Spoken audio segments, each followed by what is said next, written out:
and welcome to Conquering Mount Scrapmore with Brenda.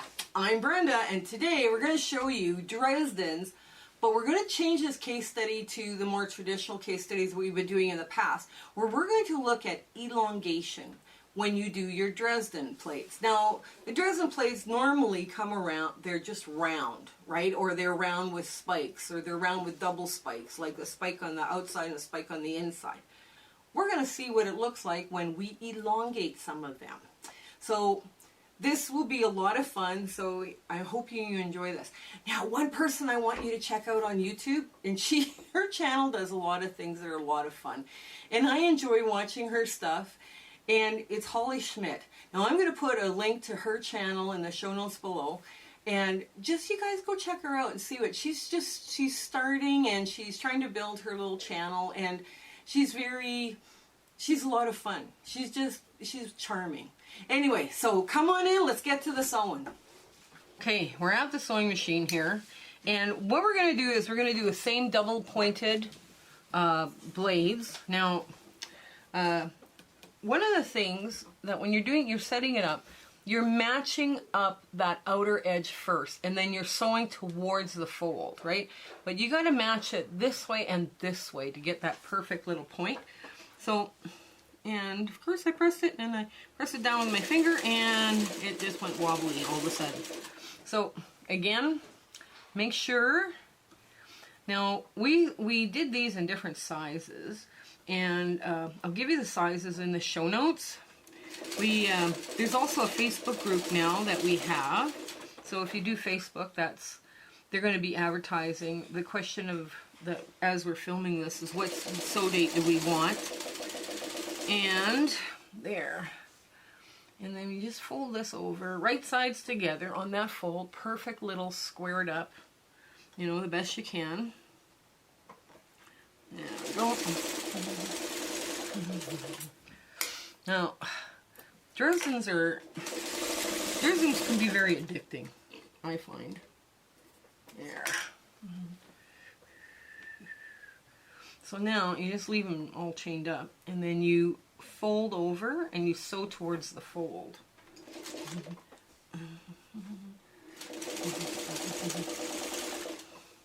Now, when you're doing an elongated Dresden blade, basically you're making the blade longer or taller. But you see, what we're doing here is we're mixing them up. We're mixing them up between short and mediums and talls, right? So we're going to get a very different effect than the typical longer, skinnier Dresden, right? So, and because they're all at the same angle, they're all going to fit together nicely if you start them all in the middle, right? If all the middles are put in the same spot. Now, again, I just clip them apart.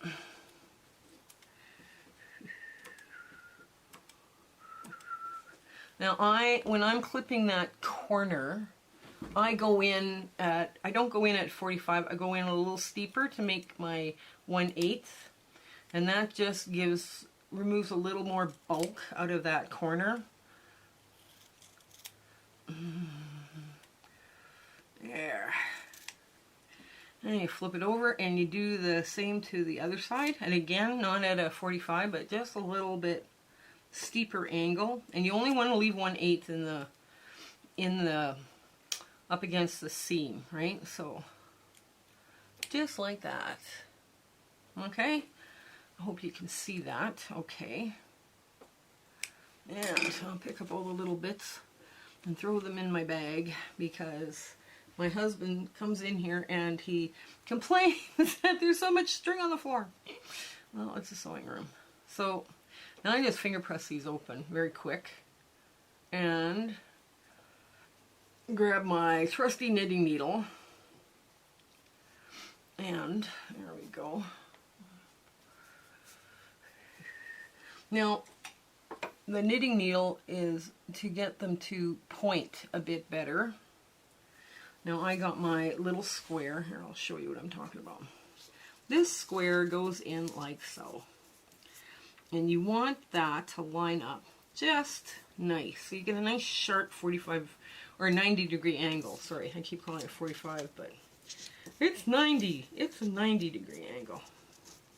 And you do the same to the bottom. And then, again, we'll just get these. They don't take long to do, actually. If you sit down, if you're doing a whole bunch of them, they don't take long to do. And this kind of finger pressing and convincing the little point to come out, I do that while, if I'm doing a bunch, I'll do that while I'm watching TV, because you don't have to get them like just razor sharp. You just have to make a created point, you know, that it kind of points. I mean, your points should be pointed, but if they're not, don't worry about it. Our grandmothers never had to worry about stuff like that. And there. Yeah. So we started a Facebook yesterday when we're filming this. Today we're filming this, and it's August 2nd we're filming it. We started one August 1st, and we're asking people to post what they're working on. You know, what's under your needle today? What's what other little exciting things you've got going on, you know. What sew dates do you need, or would you like to see? Because that was my thing too, getting a community together so we could plan a virtual sew date at least once a month would be nice. That was my kind of what I would love to do. And, you know, just to, you know, this pandemic has been very hard on people, and I think what we need is, you know, a little time together, and we're all over the countryside, so it's kind of tough to plan this out. So I go like this, so I'm going to bring this over like so. So this is how I want to sew them, right? Just like that. I don't know. So they'll fit like this. So what I'm going to do is I'm going to flip this one over and this one over. And I'm going to sew along this side, these sides. Now with the smaller one, the green one, you're going to line up the points as best you can on both this side and this side, right? And then you're going to just shimmy this short side so that it matches along here. Okay. And we get in, we're a little, oh, I lost it. Come back here. And it's always more of a challenge to do these because you are working from the tiny end, not the big end. And don't pull, don't be tempted to pull because this is on a bias. So you just want to flatten that bottom one out a bit so it sews to the corner, the edge. So you just want to flatten it out a bit. And now you're going to continue to sew all the way up. Make sure that top peak is lined up. There. And you're just going to sew right off the edge. Now we're going to do the same one with the longer piece underneath. Okay. And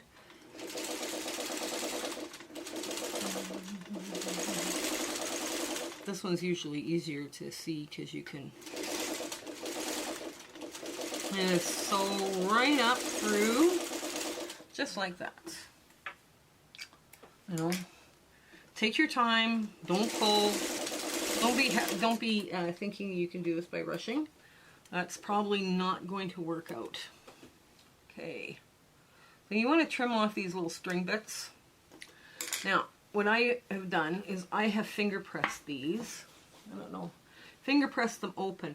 Now, there's a part here that's not sewn, but you have a little bit of thread that gives you a guide. On the back, you want to see that thread. And that's how you're going to finger press them. So that you just see just a bit, oops, where is it? Just a bit of the thread on the wrong side, right? Okay. So now we're going to do this again. Same thing. And this time you want the green, the thread, just on this side. Just like that. Oh, let's see. Do you see it? Oops. There. Oh, you can't see the thread. Okay, well, that's not good. Okay, line it all up again. Make sure you're sewing it the right way. Now you're going to sew this one and this one together. Okay.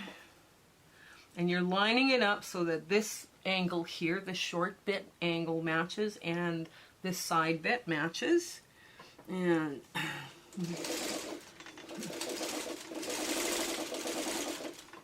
go.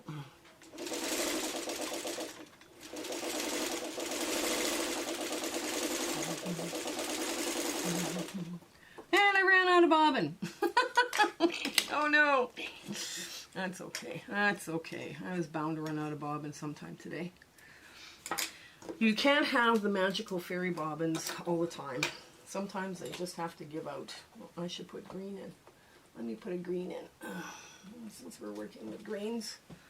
And, yeah. I have a big donation of thread, too, that I gotta deal with. And what I have been doing is putting it in the bobbin area, because I'm not sure how old it is. It does pass a strength pull test, so it's, you know, probably pretty good. Now we'll just start over again. There we go. Now I'm going to flatten that so it's all good. And up, all the way up. And through.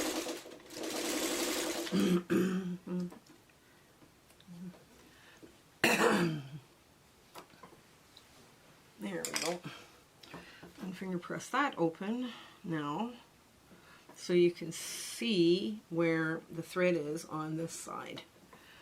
Where it's overhanging, it hangs over. You want to be able to see the thread on this side. Right? Now, let's get this all sewn together. So, I'm going to do this side first. Methinks. There. Yeah. And if you have to sew with pins to get this to work, sew with pins. You know, don't let somebody say, well, she can do it without pins. Well, you know, I've also been doing this for a long time. But, you know, if you need pins, or you feel more comfortable with pins, or you feel you get a better product by using pins, use pins. That's not an issue. If somebody needs to pin, that's a good thing. Because at least, now I always take these and line them out flat again, so that I don't sew them like this and have that twist, right? So that's another reason why I like laying them back out. And now, there we go. I'll line that up very quickly, and off to the races. Ooh. There.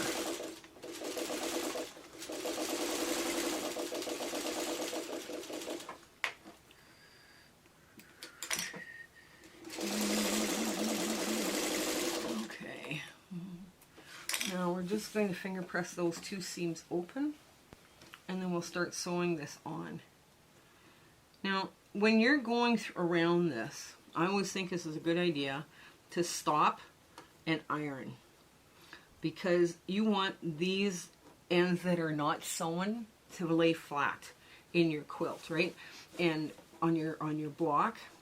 And the only way you're going to get them to lay flat is to iron them in place, right? Because you don't want that coming out or flipping over all of a sudden as you're going around, right? So you would have them, because you're basically going to have it like this. Now, I haven't pressed this, so this is all over the place. It's a little wonky in spots and all this, but we'll get there. So I'm going to just cut now and iron it, and then come back and finish the sewing. Okay, so I've just tucked a yellow piece with the bee fabric that we've been using for this. Hopefully I'll have enough to do a quilt with it. But anyway, so I'm pinned a little bit more. Now, I noticed I have a little bit more fullness in the center, but not on the outside, right? So that's not a bad thing. We can work with that. We can do that. Now, I'm just gonna, first off, I'm gonna show you how to do a couple of the blades, right, before we get moving along here too quickly. Okay, so what I'm going to do is I'm going to start my top stitching just there, just at a blade, right? And I'm just going to go back and forth very quickly over there. Now remember, there's a cheater's trick where you hand embroider over something, or you pull out your fancy stitches. That works. All of this, like if you have a beautiful feather stitch on your sewing machine, that's the one, that would be beautiful, because then you could just ride it right along. Now, okay, pull that off. Now you're just following that fan line up. And the thread, it falls, the thread where you've sewn right across and up disappears under the blade, the Dresden blade, right? There. So, and we just keep going along until we hit the end. Now, if you do have a bit of thread showing in your work, right, which is possible sometimes, colored markers work wonders. They hide a multitude of sins. You don't have to worry about them washing out. And, you know, if you have, especially if you've sewn them together with a lighter thread, like a lighter green, and now it's showing up on a dark green, you just pull out your dark green marker and cloth marker, and you just color it over. You know, like, you don't need to be worrying about a lot of stuff. Now I'm going to finish the outside of this blade, right? And I'll get my color markers because I do notice one little spot there, and I'll show you how to do it, and then I'll show you how to deal with the fullness in the middle. So anyways, just to show you really quick, if I miss somewhere on my top stitching, now this is another tip, have some of these pens. Now this is one by MAPED, Maped, and they're graphic peps. They're 0.04, so they just go along the edge of the thread and just make it go poof, it's gone. So as I would be looking around here going, okay, where else would I have thread that needs to disappear? There's another little bit here, and you just run your marker along the thread and it takes it away. Don't use it on the white, like where you can see the stitching on the palest ones. If I would have matched my gray to the palest of these, you wouldn't be able to see it, and then I would just color in the rest of it with a little pen, right? Just like this. That's a really good tip, you know, but I never get really that picky with my stuff. And it comes in a good variety of colors. And there is no purple in here, but you take your red and your blue and you've got purple. So that's something to think about as you're doing this. Okay, fullness in the center, right? I do have some fullness. So what I'm going to do is I'm going to take and move my pins closer to the center. Now I want that fullness to be gradually taken up in all of the petals or the blades, right? Now I put my 4-inch square in behind, just like I did the last couple of times, right? And I'm going to move this. Now, sometimes your blades or your Dresden plates have fullness because your 1/4-inch seam is a little too skinny, right? So instead of feeding your skinny 1/4 seam a cheeseburger, now we're just going to make it fit. This is what our grandmothers did. This is what our great-grandmothers did. They would ease in this fullness over the entire circle. Right now, we're just going to start here, and I'm gonna go 1, and then pull up my thread because I don't want it to be behind. Okay. Go back and forth just a bit, and we're just going to keep pressing it down. Now, as you're doing this, you'll notice my fingers are getting really close while I'm hand cranking. So I'm okay with them getting close, but now I'm going to quickly grab my, hang on. I have a stiletto that I sew with, right? And normally I use it on when we're doing the Kawandis, and you can check out that Kawandi video. If you don't have a stiletto, use a chopstick, a bamboo chopstick, or a double-ended needle, or sewing, or knitting needle, right? It usually will push down it enough to not have it be problematic, right? With your sewing, and just lift up your thing as you're turning. Now you're just going to push this down. That's all you're doing, is you're pushing it down into place.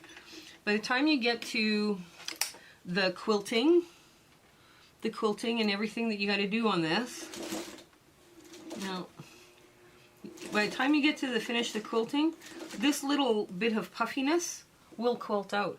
It'll be flat.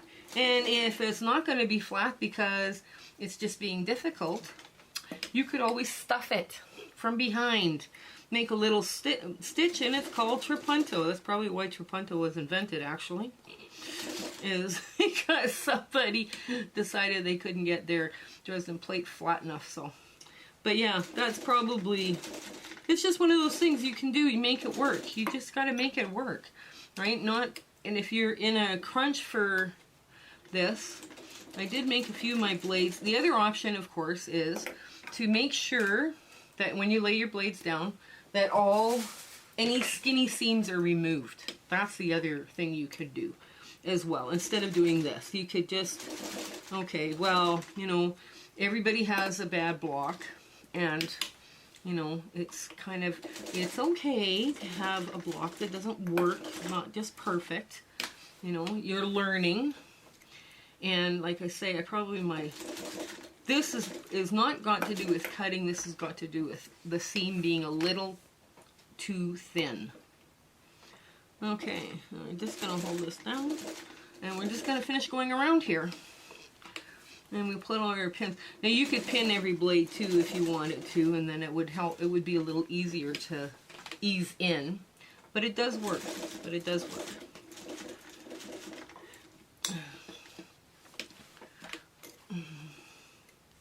But by the time especially the way I quilt, I over quilt things. The fullness here would be gone. It would not be there. Because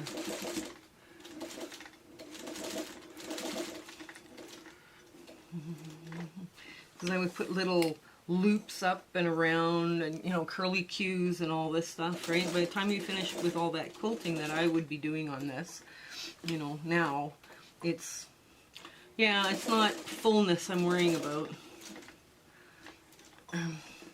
And when it crinkles, because you've washed it, you're not going to see it. You're not going to see too much puffiness. There we go. And you can take out puffiness as you're quilting too, right? And we're back to the beginning, and I just do this. And now, I take my pins out, and we have that great ta-da moment. Okay, so this is what we've got. This is our elongation.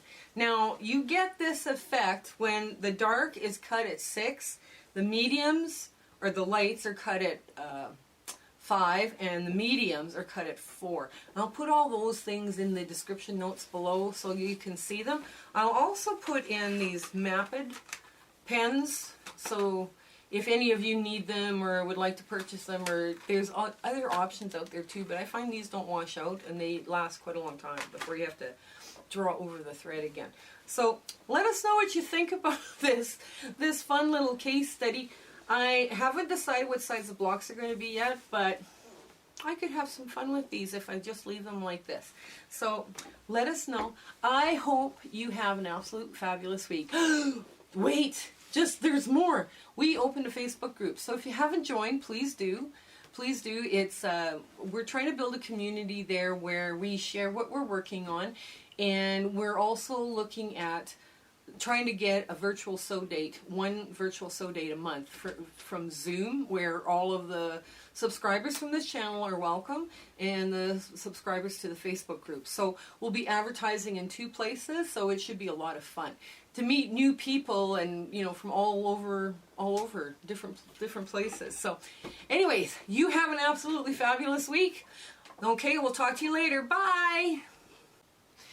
My husband and I would like to thank you for watching today. We're so happy about the way our channel has grown, and we just want to wish you so well in your journey along with us. Please like, share, and subscribe, and tell your friends. Now, the next thing is this quilt. We are wondering if you guys would like this quilt as a free sew along on this channel this fall, this coming fall, winter. We were kind of thinking that this one would be really fun to do. We could do it in a larger size or a smaller size, it's up to you, but this one was a lot of fun to make. And it's all, it lends itself to being hand stitched, but you can also do this on a sewing machine as well. So let us know in the comments below. Remember, share, like, subscribe, tell your friends. Okay, have a great week ahead. Bye!